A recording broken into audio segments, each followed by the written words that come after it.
अस्सलाम वालेकुम। अब मैं कोई ऐसा स्टूडेंट जो ख़ुद से ये सोचे कि यार ऐसा हो सकता है कि मुझे घर बैठे कोई मेडिकल स्टोर का या फार्मेसी का एक्सपीरियंस हो जाए। मुझे ये पता चल जाए कि वहाँ पे कैसे लोग आते हैं, किस किस्म के किस तरीके से डीलिंग होती है उनके साथ, और कैसे हम अपने बिज़नेस को बढ़ा सकते हैं, किस तरीके से दो नंबरी कर सकते हैं, किस तरीके से दो नंबरी से बचना है। एक जो लफ्ज़ इस्तेमाल किया जाता है जी, मेडिकल स्टोर माफिया, वो माफिया क्या होती है, वो ऐसा क्या काम करती है कि उसको माफिया कहा जाता है। और इसके बाद दूसरे पॉइंट ऑफ व्यू से देखें कि आप जब कॉलेज गए या जब भी आप अपनी लॉ एंड एथिक्स की बुक उठाते हैं, आप कहते हैं पता नहीं यार ये क्या लिखा हुआ है, मैं तो समझ नहीं आ रही इसके पढ़ने का फ़ायदा क्या है। तो आज की ये वीडियो तमाम इसी चीज़ के ऊपर है कि आप ये दुआ करेंगे कि शायद आपको ये पहले मिल जाती और आप इस वीडियो को पहले देख लेते। लेकिन देर आए दुरुस्त आए, हम स्टार्ट कर रहे हैं अपनी लॉ एंड एथिक्स की बुक को, और इसको इस तरीके से कवर करेंगे कि आप जो है वो वाह वाह कर उठेंगे इंशाल्लाह। सबसे पहले सोशल बिहेवियर है, तो इसका सिर्फ पहला चैप्टर अगर आप कर लें तो आपका मेजॉरिटी ऑफ पोर्शन जो है वो सोशल बिहेवियर का कवर हो जाता है। इसमें अब आपके पास बिहेवियर साइंस है, इसकी हर एक line as M C Qs बन सकती है, हर एक लाइन। साइकोलॉजी की है जी स्टडी ऑफ माइंड, तो इसका mind human mind and personality ये दोनों कंबाइन है। सोशियोलॉजी क्या है जी स्टडी ऑफ सोसाइटी। एंथ्रोपोलॉजी है जी एवोल्यूशनरी हिस्ट्री, ज्योग्राफिक डिस्ट्रीब्यूशन। इस तरीके से इसके एमसीक्यूज बनेंगे। ये आपके पास एज अ लॉन्ग क्वेश्चन भी आया हुआ है। बिहेवियर साइंस, इसके बाद इसके प्रिंसिपल भी, इसके बाद डेवलपमेंटल स्टेजेस ऑफ लाइफ भी आपके पास एज अ लॉन्ग क्वेश्चन आया हुआ है, इसको आपने देख लेना है। इसके अंदर से भी एमसीक्यूज बनते हैं, जैसे कि अर्ली चाइल्डहुड की एज स्टार्ट हो रही है जी 8 मंथ से और एंड हो रही है 3 ईयर पे। इस तरीके से एमसीक्यूज बनेगा। अब इन्फेंट के अंदर बच्चा क्या करता है जी, डेवलपमेंट ऑफ ट्रस्ट होता है, उसका मदर लव होता है। ये चीज़ें आपने याद रखनी है इस तरीके से एज एमसीक्यूज। तो ये बिल्कुल आसान चीज़ है, इस तमाम को आपने देख लेना है, कोई इतनी मुश्किल चीज़ नहीं है। बेसिकली ये आप कह सकते हैं कि रट्टा ही है कि एमसीक्यूज के अंदर पूरी पूरी एक लाइन एग्जामिनर ने उठा के दे देनी है और आपको उस लाइन के अकॉर्डिंग ही आंसर देना होगा। इसको आप देख लेंगे, कोई इतनी मुश्किल चीज़ नहीं है। अब इसके बाद इंपॉर्टेंस ऑफ कम्युनिकेशन स्किल है, तो ये भी सिंपली चीज़ें हैं, कोई इतनी ज़्यादा मुश्किल नहीं है। इसके अंदर से आपका लॉन्ग क्वेश्चन अभी तक कोई नहीं आया, तो इसको आप अगर स्किप करना चाहें, आप अगर सिलेक्टिव स्टडी कर रहे हैं तो आप इस चैप्टर को अपने को स्किप कर सकते हैं, सिर्फ पहले चैप्टर पे अपने ज़्यादा फोकस रखना है। इसके बाद है जी introduction to law and ethics, आपकी वो मज़ेदार पोर्शन शुरू हो रहा है जो आपको मुश्किल लगता है। फार्मेसी लॉ की डेफिनेशन आप देख लेंगे। पर्पस ऑफ फार्मेसी लॉ आपने याद रखना है, हो सकता है इस बार एज अ लॉन्ग क्वेश्चन आ जाए। इसके बाद है स्ट्रक्चर ऑफ फार्मेसी लॉ, आपके पास पेपर में आ चुका है। फार्मेसी एथिक्स है आपके पास। अब स्ट्रक्चर ऑफ फार्मेसी लॉ क्या है जी, कि जो भी लॉ सख्त होगा, अगर फेडरल का है या आपकी स्टेट का है, तो आपने उसको फॉलो करना है। सिंपल ये चीज़ है, ये आपने याद रख लेना है। इसके बाद कोड ऑफ एथिक्स और लीगल गाइडलाइन, इसको आपने रटा लगा लेना है। मेन डिफरेंस इसमें याद रखना है आपने। ये दोनों आपके पास मोस्ट रिपीटेड क्वेश्चंस हैं आपके लॉ के पोर्शन में से, तो इसको आपने लाजमी तौर पे याद रखना है। लॉ के अगर हम लॉन्ग क्वेश्चंस की बात करें तो सिर्फ दो लॉन्ग क्वेश्चन आए हैं जो कि लॉ के अंदर से आए हैं, जैसे प्रोविंशियल क्वालिटी कंट्रोल बोर्ड और ड्यूटीज़ ऑफ इंस्पेक्टर।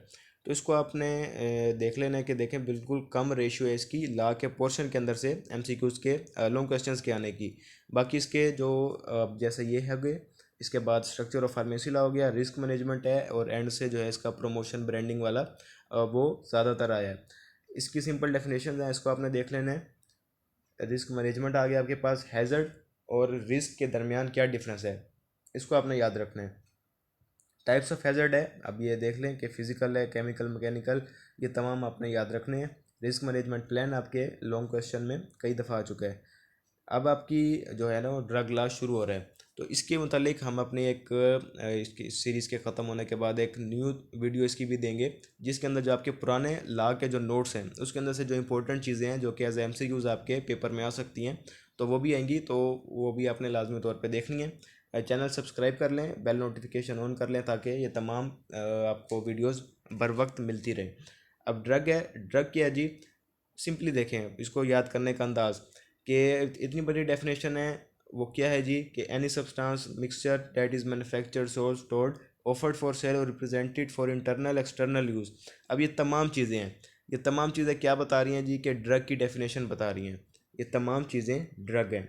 इसका क्या मतलब है कि इसके बाद कोई भी बंदा आके ये नहीं कह सकता, उसने मिट्टी उठाई, मिट्टी की उसने टैबलेट बना ली खुद से, हाथ से अपने ये कैप्सूल भर के ले आया कि ये जी ड्रग है, ये फ़लाँ बीमारी को आपकी हल कर देगी, तो आप कहेंगे नहीं जी। वो कहता नहीं ये हल करेगी, आप इसको देखो, तो आप कहाँ से देखोगे भाई, यहाँ से देखोगे, ड्रग की डेफिनेशन में देखोगे। ये तमाम चीज़ें जो कि यहाँ पे मेंशन है, ये आपकी ड्रग हैं। इसको आपने याद रखना है। इसके बाद पेस्टिसाइड्स हो गए जो कि हेल्थ हैज़र्ड्स होते हैं जो कि पब्लिक के लिए, ये तमाम चीज़ें आपने इस तरीके से देखनी है कि ड्रग ड्रग की ये डेफिनेशन है, इसके बाहर से कोई भी चीज़ बंदा ले आए तो वो ड्रग नहीं हो सकती। ये सिंपल डेफिनेशन इसकी। अब इसके बाद अडल्ट्रेटेड ड्रग क्या है जी, which consist of in whole और in part of any filthy putrid decompose substance और which contain any foreign matter vermin worm rodent और इंसेक्ट। अब कोई भी ड्रग है आपके पास, जैसे यूँ समझ लें एक बल्क कंटेनर आता है जिसको लूज पैकिंग भी कहते हैं, जैसे 500 गोलियों की एक आती है पैरासीटामोल की टैबलेट, 100 गोलियों की डिक्लो की आती है, इस तरीके से। तो उसके अंदर आपने उस टैबलेट को खोला, उसके अंदर आपको कोई इंसेक्ट मिल गया, कोई मच्छर मिल गया, कोई मक्खी मिल गई मरी हुई या जिंदा हालत में, तो वो क्या है जी, अडल्ट्रेटेड ड्रग है। वहाँ पे आपको कोई ऐसी चीज़ मिल जाती है कि जो गोली ऐसी है कोई उसके अंदर कि एक गोली का एक हिस्सा डीकम्पोज हो चुका है, यानी कि गल सड़ चुका है। अब इसी तरीके से मेरे पास से एक पिक्चर भी थी इसकी, तो मैं यहाँ शेयर नहीं कर सकता। वो अगमेंटन की टैबलेट थी, वो अंदर से पता नहीं जैसे दीमक नहीं खाती लकड़ी को, बिल्कुल उस तरीके से थी। तो वो क्या थी, अडल्ट्रेटेड ड्रग, इस तरीके से होती है। एक बल्कि और भी चीज़ मैंने देखी कि एक कंपनी की विटामिन डी के ड्रॉप्स थे, तो उसके अंदर जो चूंटियाँ थी काफ़ी ज़्यादा, वो सारी चूंटियों से भरी हुई थी ऊपर से लेकर नीचे तक। अब वो अडल्ट्रेटेड ड्रग है। वो अगर आपके पास कोई भी ऐसी चीज़ आती है तो आप उसको केस कर सकते हैं उस कंपनी के ऊपर कि ये देखें जी हमारे पास ये ड्रग है, फ़लाँ कंपनी से हमने या फ़लाँ डिस्ट्रीब्यूटर से या फ़लाँ मेडिकल स्टोर से हमने ली, और इस तरीके से आप उसके ऊपर जो है वो केस फाइल कर सकते हैं। इसके बाद which has been manufactured packed or held under unsanitary condition, ये भी उसके अंदर आएगी। ये तमाम चीज़ें इस तरीके से आपने इसको देखना है। अब container of which release any poisonous substance, जिसका कंटेनर ही कोई पॉइजनस चीज़ रिलीज़ कर रहा है, उन्होंने प्लास्टिक ही बहुत गंदे वाला यूज़ किया हुआ है। इसकी एग्जांपल एक रिसेंटली मैंने देखा, एक आया था एक बंदा मेडिकल रैप, और सेफिक्साइम जो ऑफ़र कर रहा था उसका जो प्लास्टिक था वो बिल्कुल ग्रे कलर का। अब प्लास्टिक जो वाइट वाला होता है वो अच्छा होता है वो, लेकिन प्लास्टिक भी ग्रे कलर का। सेफिक्साइम की जितनी भी बोतल्स आपने देखी होंगी मोस्टली जो है वो शीशे के अंदर होती हैं, ग्लास के अंदर, लेकिन जो प्लास्टिक के अंदर है वो भी अच्छे प्लास्टिक में होती हैं, तो उसका प्लास्टिक भी गंदे वाला था। अब उसके ऊपर भी इस तरीके से ये चीज़ लागू हो सकती है। अब which bear or contain as an ingredient a substance other other than prescribe substance, ये जिसके अंदर कोई ऐसी चीज़ हो जो कि प्रेस्क्राइब्ड ही नहीं है, उन्होंने उसकी जगह कोई और चीज़ डाली हो। इस तरीके से जब आप इसे देखेंगे तो आपको ये तमाम चीज़ें समझ आएंगी। अब आपने अडल्ट्रेटेड ड्रग देख ली, कोई भी आपके पास बंदा आता है वो कहता है यार ये ड्रग ले लो मेरे से, भाई इसमें जो है ना वो एक दो मक्खी मर गई थी, तो इसको आप अपने पास रख लो, मैं आपको जो है 50% पे 60% पे दे दूंगा। तो ये क्या है जी, अडल्ट्रेटेड ड्रग है, इसको अगर आपने रखा तो आप ही फंसेंगे, इसको रखने का कोई फ़ायदा नहीं है। इस तरीके से आप यूँ समझ लें कि मेडिकल रैप या जो कोई भी बंदा आपके पास आएगा इस चीज़ को ऑफ़र करने, तो वो आपको गलत चीज़ सेल कर रहा है, ये फ्रॉड हो रहा है, ये दो नंबरी हो रही है। और अगर आप इसको कर लेंगे, इसको आप बाय कर लेंगे कि चलो यार कोई बात नहीं मैं ले लेता हूँ, बचत हो जाएगी इसके अंदर। कोई ऐसी बड़ी कंपनी का वो ले आता है कि यार ये बैच फेल हो गया था तो मेरे पास आया, आप ये मुझसे ले लो, तो क्या होगा जी, आप भी मेडिकल स्टोर जो माफिया है उसके अंदर आ जाएंगे। इस चीज़ से बचना है आपने। मिस ब्रांडेड ड्रग है which is not labelled in the prescribed manner, कि जिसको अच्छे तरीके से लेबल ही नहीं किया गया। मुझे याद है एक मेडिकल स्टोर की इंस्पेक्शन हो रही थी, तो वो जो ड्रग इंस्पेक्टर था उसने वहाँ पे मौजूद जो फक्कियाँ थी, फक्की की जो डब्बी थी उसने उठा के वहाँ से बाहर फेंकी मेडिकल स्टोर से। किस लिए जी, अब अगर आप ड्रग इंस्पेक्टर के पास जाए, कोई पूछे उससे भाई किस लिए फेंकी है, तो क्या कहेगा जी, ये मिस ब्रांडेड ड्रग है, लेबल्ड ही नहीं है प्रेस्क्राइब्ड मैनर में, कि जिस तरीके से लेबल होना चाहिए कि सुबह शाम खानी है, इसके इंग्रेडिएंट्स क्या हैं, कहाँ बनी, इसके फार्माकोपिया का नेम ही नहीं है इसके ऊपर। तो ये तमाम चीज़ें आपके पास आपने याद रखनी है, इस तरीके से याद रखनी है कि जब आपके पास ड्रग इंस्पेक्टर आएगा तो वो आपसे पूछेगा कि भाई ये जो आपने जो भी ड्रग रखी हुई होगी, अगर कोई लोकल ड्रग आपने रखी हुई है तो वो इसके अंदर फाल करती है, उसने तो ड्रग इंस्पेक्टर को तो एक्सपीरियंस है, उसने देखते ही पहचान लेना हाँ भाई ये फ़लाँ ड्रग है, तुमने क्यों रखी हुई है।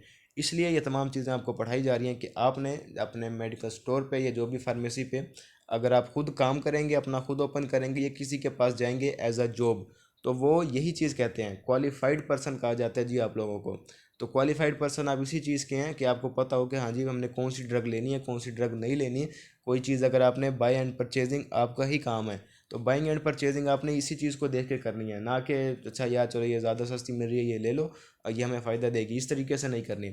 इस तरीके से जब आप अपनी इस्लाह की बुक को इन तमाम ड्रग्स को पढ़ेंगे, इनकी कैटेगरीज़ को पढ़ेंगे, तो आपको समझ आ जाएगी कि आपने कोई भी चीज़ को बाय करते हुए किस चीज़ का ख्याल रखना है, अपने मेडिकल स्टोर पे किसी भी चीज़ को रखते हुए, किसी नई ड्रग को रखते हुए किस चीज़ का आपने ख्याल करना है। तो इस तरीके से जब आप इसे पढ़ेंगे आपको ये तमाम चीज़ें समझ में आएंगी। अब स्पूरियस ड्रग है which purports to be a drug but does not contain the active ingredient of that drug. Example इसकी वही फक्की वाली है कि फक्की उसने संभलो मिट्टी मिला के ले आया वो, और उसके अंदर नमक डाल के, तो कहता है जी ये आपकी फक्की तैयार है मेरे पास, ये ले लो आप सस्ते दामों में। तो क्या जी उसके अंदर एक्टिव इंग्रेडिएंट ही नहीं है, जो खाएगा उसका उल्टा मैदा और ही ख़राब होगा, उसको क्या फ़ायदा होगा उससे। ये सब पूरी ड्रग है आपके पास। इस तरीके से आपने इन तमाम चीज़ों को देखना है। इसमें जो भी बिल्कुल छोटी लाइंस है ना, जैसे स्पूरियस ड्रग की ये पहली लाइन आपने देखी, दूसरी भी कुछ छोटी है, इसके बाद सब स्टैंडर्ड ड्रग है। इस तरीके से जितनी भी छोटी लाइंस हैं ये आपके पास एज अ MCQs आ सकती हैं। आपने इसको इस तरीके से देखना है। बैच की डेफिनेशन भी आ सकती है, बैच नंबर, एक्सपायरी डेट, ये भी आपने देख लेना। बैच नंबर क्या होता है, एक्सपायरी डेट क्या होती है, जेनरिक नेम। गवर्नमेंट एनालिस्ट जो है वो सेक्शन 16 के अंडर, जबकि इंस्पेक्टर जो है वो सेक्शन 17 के अंदर अपॉइंट किया जाता है। अब लेबल है, लेबलिंग है, मैन्युफैक्चर है। मैन्युफैक्चर क्या चीज़ होती है ये आपने देखना है। प्रोविंशियल क्वालिटी कंट्रोल बोर्ड, मैंने आपको बताया कि आपके पास पेपर में एक दफ़ा एज अ लॉन्ग क्वेश्चन आ चुका है। इसके बाद गवर्नमेंट एनालिस्ट है, इंस्पेक्टर है। ड्यूटीज़ ऑफ इंस्पेक्टर जो है वो आपका सेम है as a power of inspector, लेकिन ये आपका आया है पंजाब ड्रग रूल से, जो कि 2007 वाला, तो अभी हम उसको देखते हैं। ये आपने वो वाला लिखना है। प्रोसीजर फॉर इंस्पेक्टर है, तो इसके अंदर से बिल्कुल जो छोटी छोटी चीज़ें हैं ये आपके पास एज MCQs आ सकती हैं। तो इसका बेहतर हल यही है इसका कि आप देखें कि आपके पास पेपर के अंदर इसके MCQs कैसे आए हैं। तो पास पेपर हमारे पास कंप्लीट सोल्ड इसकी वीडियो लेक्चर्स की फॉर्म के अंदर है, कि वीडियो लेक्चर्स में बनाने का मकसद इसका यह था कि आपको पता चले कि अगर किसी MCQs का आंसर डी है तो वो डी क्यों है, इसलिए इसको वीडियो लेक्चर्स के अंदर हमने बनाया है। इसके अंदर 2020, 22, 23 के पेपर शामिल हैं। तो अगर आप उसे बाय करना चाहते हैं तो आप उसे भी बाय कर सकते हैं हमारे साथ कांटेक्ट करके। इसके बाद प्रोहिबिशंस हैं कि किस ड्रग की आप इंपोर्ट, मैन्युफैक्चर, सेल नहीं कर सकते। तो ज़ाहिर बात है कोई भी गलत चीज़ है उसकी आप ना इंपोर्ट कर सकते हैं, ना उसे बना सकते हैं, कुछ भी नहीं कर सकते। बिलफर्ज आप कहते हैं यार चलो मैं कर लेता हूँ, मुझे पैसे ज़्यादा बच जाएंगे, कोई बात नहीं, तो उसके नतीजे में आपको पेनल्टी क्या पड़ेगी, आपको जुर्माना कितना होगा, आपको कैद कितनी हो सकती है, ये तमाम चीज़ें यहाँ पे आपके मेंशन होंगी। ये पेनल्टीज़ यहाँ पे मेंशन है। तो ये भी आपके पास एज MCQs आ सकती हैं, इसको भी आपने इस तरीके से याद करना है। इसके बाद फार्मेसी एक्ट है आपके पास। ये तमाम जो सिंपल डेफिनेशंस हैं कि अप्रूव्ड क्या है, सेंट्रल काउंसिल क्या है, ये आपने इस तरीके से इसको याद रखना है। तो मोस्टली ये चीज़ें आपके पास एज MCQs पूछी जाती हैं। तो MCQs के हवाले से जैसे मैंने पहले बताया कि एक और वीडियो भी हम इसकी बनाएंगे जो कि पुराने नोट्स के अंदर से होगी, तो उसको भी आपने लाजमी तौर पर देखना है। इसकी कंपोजिशन देखेंगे, ये आपके पास इसमें से भी एक MCQs आया था। कंपोजिशन ऑफ प्रोविंशियल काउंसिल है। डिस्क्वालिफिकेशन फॉर मेंबरशिप है कि कोई सी मेंबर को आपने डिस्क्वालीफाई करना है, तो उसका क्या क्राइटेरिया है। फंक्शंस सेंट्रल काउंसिल के, अब ये सारे फंक्शंस आपने देख लेने हैं, एग्जामिनर कोई भी पूछ लेगा। जैसे मैंने बताया कि जो भी छोटी लाइन है वो आपके पास एज MCQs आ सकती है, तो इस तरीके से आप उसे लाजमी तौर पे देखेंगे। प्रोविंशियल काउंसिल के फंक्शन भी आप देखेंगे, आपके पास ये पास पेपर में आ चुके हैं। Preparation and maintenance of register, ये आप देखेंगे रजिस्टर ए में कौन आता है, और सेक्शन और सब सेक्शन उसका आपने याद रखना है। जैसे ये class A of sub section 1 of section 25, ये एज MCQs है आपके पास। रजिस्टर सी के अंदर क्या होते हैं जी, रजिस्टर्ड अप्रेंटिसेस, जो कि प्रैक्टिस करके फार्मेसी के अंदर वो अपने आप को रजिस्टर सी के अंदर रजिस्टर्ड करवाते हैं। अब इसके बाद ये देखें कि हर रजिस्टर के अंदर क्या क्या चीज़ होगी। आपकी फुल नेम है, ये आपका रेजिडेंशियल एड्रेस है, प्रोविंशियल एड्रेस है। ये आपकी फिर बाद में जो चीज़ें आपके काम आएंगी वो यही चीज़ें हैं कि जब आपके रजिस्टर में नाम मेंशन होगा तो क्या क्या चीज़ वहाँ पे आपकी मेंशन की जाएगी। अब इसमें फिर ये भी है कि आपकी कैटेगरी आप जब बनवाने जा रहे हैं उसकी फ़ीस कितनी है, उसकी रिन्यूअल की फ़ीस कितनी है, बिल फर्ज व गुम हो जाती है उसकी फ़ीस कितनी है। तो ये छोटी छोटी चीज़ें हैं इसके अंदर, इसको आप अपने इस अंदाज में देख लें। पंजाब ड्रग रूल है आपके पास। इसकी जो सिंपल सादा जो स्टार्ट वाली डेफिनेशन हैं, एक्ट से मुराद कौन सा एक्ट है, कमेटी से मुराद कौन सी कमेटी है, डिस्ट्रिक्ट बोर्ड क्या होता है, फॉर्म क्या होता है, गवर्नमेंट क्या होती है, और इंस्पेक्टर, ये तमाम चीज़ें आपने याद रखनी है एज MCQs। अब ये प्रोविंशियल क्वालिटी कंट्रोल बोर्ड आ गया आपके पास। इसके बाद है ये district board, procedure for the board, ये है ड्यूटीज़ ऑफ इंस्पेक्टर जो आपके पास पेपर में आ चुका है। तो इसको आपने यहाँ से देख के लिखना है। अब ला के पोर्शन को आप छोड़ना चाहें छोड़ सकते हैं, कोई इतने ज़्यादा MCQs उसमें लॉन्ग क्वेश्चन नहीं आ रहे। आपने अब अगर इसको छोड़ते हैं, ला के पोर्शन को छोड़ते हैं, तो MCQs आपने लाजमी इसमें से देखने हैं जो इम्पोर्टेंट MCQs हैं। उसके बाद आपने जो इसका एंड वाला पोर्शन है एडवर्टाइजिंग ब्रांडिंग वाला, और स्टार्ट वाला जो पोर्शन है legal guideline, code of ethics, और दूसरा रिस्क मैनेजमेंट वाला, तो वो आपने फिर लाजमी तौर पे उसको देखना है, याद करना है। इसके अंदर से फिर आपके मेडिकल स्टोर का रकबा कितना होना चाहिए, आपकी फार्मेसी का, उसकी रिन्यूअल की फ़ीस, उसके लाइसेंस की फ़ीस, रजिस्ट्रेशन फ़ीस, ये तमाम चीज़ें आपके पास एज आ MCQs आ सकती हैं। तो इसकी MCQs की हमने वीडियो भी अपलोड की हुई है चैनल पे, उसको भी आप जाके देख सकते हैं। इसमें फॉर्म्स फॉर्म्स का क्या काम है, ये अब जैसे देख रहे हैं कि licence authority shall issue a licence, licence issue करेगी फार्मेसी का फॉर्म 9 में, मेडिकल स्टोर का फॉर्म 10 में। तो इस तरीके से इसमें से बहुत सारे MCQs बन सकते हैं।